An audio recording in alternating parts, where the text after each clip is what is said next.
आज की ताज़ा खबरों की इस अपडेट में बात करेंगे देश भर की तमाम बड़ी और काम की खबरों के साथ ही सरकार की ओर से आज लिए गए कुछ महत्वपूर्ण फैसलों को जारी किए गए कुछ नए नियमों की। तो बुलेटिन शुरुआत करते हैं आज की पहली बड़ी खबर से। तो पहली बड़ी खबर देखिए, रिलायंस जियो ने खोए हैं लाखों ग्राहक, बीएसएनएल को हुआ है फायदा, सितंबर 2024 के आंकड़े हुए हैं जारी। भारत की सबसे बड़ी टेलीकॉम कंपनी रिलायंस जियो, जो अरबपति मुकेश अंबानी की अगुवाई में काम कर रही है, हाल में एक बड़े संकट का सामना कर रही है। दरअसल महंगे प्लान्स और बढ़ी हुई कीमतों के कारण कंपनी ने सितंबर 2024 में लगभग जो है 89 यहाँ पर लाख ग्राहक खो दिए। इस गिरावट का सबसे बड़ा फायदा जो है यहाँ पर सरकारी टेलीकॉम कंपनी बीएसएनएल को हुआ है, वही जिसने जो है 55 लाख नए ग्राहकों को जोड़ने में सफलता हासिल की है।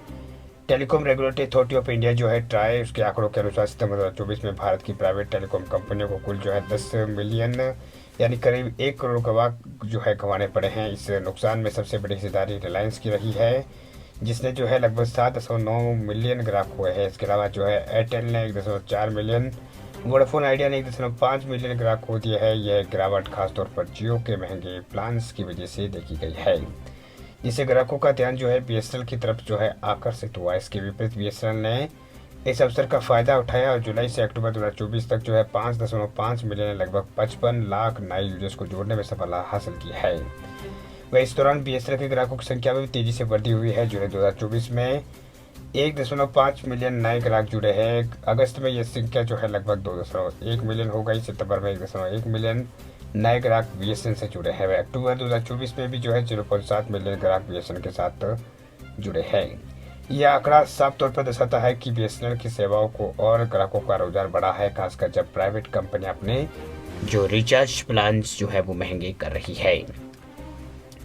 वह जून 2024 में जो है टैरिफ बढ़ोतरी के बाद से जो है प्राइवेट कंपनियों के लिए ग्राहक बनाए रखना अब चुनौतीपूर्ण हो गया। जब से जुलाई में रिचार्ज प्लान की कीमतों को बढ़ाया गया है, तब से इन कंपनियों के लिए जो है मतलब अपने ग्राहकों को रोका रखना जो है बहुत ही मुश्किल रहा है। अगली बड़ी खबर की बात करें तो नए साल से पहले आरबीआई की बड़ी घोषणा, यूपीआई को लेकर अब नए नियम हुए हैं जारी।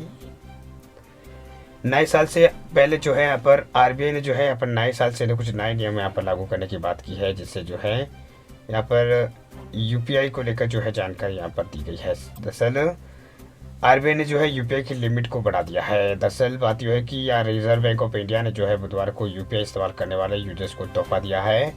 दरअसल आरबीआई ने घोषणा की है कि यूपीआई लाइट के जरिए ऑफलाइन डिजिटल पेमेंट की लिमिट को बढ़ाया जा चुका है। इसके तहत यूपीआई वॉलेट लिमिट को 2,000 रुपये से बढ़ाकर 5,000 किया जा रहा है।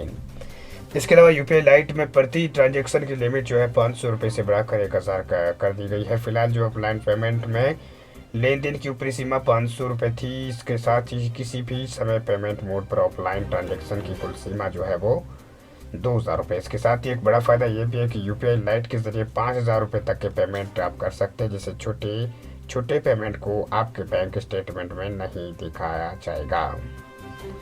वही आरबीआई जो है रिजर्व बैंक ऑफ इंडिया, उसने यूपीआई पेमेंट इंटरफेस को आसान बनाने के लिए सामान्य लोगों तक ज़्यादा पहुंच लाने के लिए कदम उठाया है। आरबीआई ने एक सर्कुलर में कहा है कि यूपीआई लाइट जो है यहाँ पर यूपीआई लाइट के लिए जो है बड़ी हुई सीमा जो है 1,000 रुपये प्रति ट्रांजैक्शन होगी, जिसमें किसी भी समय जो है यहाँ पर ये मतलब कुल सीमा जो है इसकी जो है 5,000 होगी।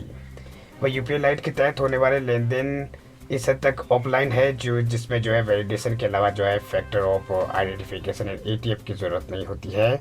इसके अलावा लेन देन से जुड़े अलर्ट भी जो है वो यहाँ पर वास्तविक समय यानी रियल टाइम में नहीं भेजे जाते हैं। तो ऑफलाइन लिमिट का मतलब ऐसे लेन देन से है जिसके लिए मोबाइल फ़ोन में इंटरनेट टेलीकॉम की कनेक्टिविटी नहीं होती है, ऑफलाइन पेमेंट वगैरह जो है हो जाता है। तो ये कुछ बड़ी घोषणाएं जो है वो यहाँ पर की गई है आरबीआई की ओर से। अगली बड़ी खबर की बात करें तो अगली बड़ी खबर देखिए, हुंडई कंपनी ने दिया है झटका, कार खरीदना होगा महंगा, 1 जनवरी से बढ़ेगी कारों की कीमत। हुंडई जो कंपनी है उसने कारों की कीमतों में बढ़ोतरी का ऐलान किया है। दरअसल हुंडई कंपनी ने जो है 1 जनवरी से अपनी कारों के दामों में बढ़ोतरी की बात कही है। दरअसल साउथ कोरियन कार निर्माता कंपनी हुंडई ने नए साल की शुरुआत से पहले ही ग्राहकों को झटका दिया है। दरअसल अब हुंडई की कारों को खरीदना महंगा होगा। हुंडई मोटर्स इंडिया ने जो है 1 जनवरी 2025 से अपने वाहनों की कीमत में इजाफा करने का ऐलान किया है। कंपनी द्वारा दी गई जानकारी के अनुसार हुंडई की कारों की कीमत में तकरीबन 25,000 रुपये का इजाफा किया जाएगा। वह हुंडई का कहना है कि बढ़ते इनपुट लागत, एक्सचेंज रेट्स और बढ़े हुए लॉजिस्टिक खर्च के कारण जो है कंपनी कारों की कीमतों में इजाफा करने के लिए मजबूर है। ये निर्णय तब लिया गया जब कंपनी द्वारा अतिरिक्त खर्चों का वहन करने के प्रयास अपर्याप्त साबित हुए।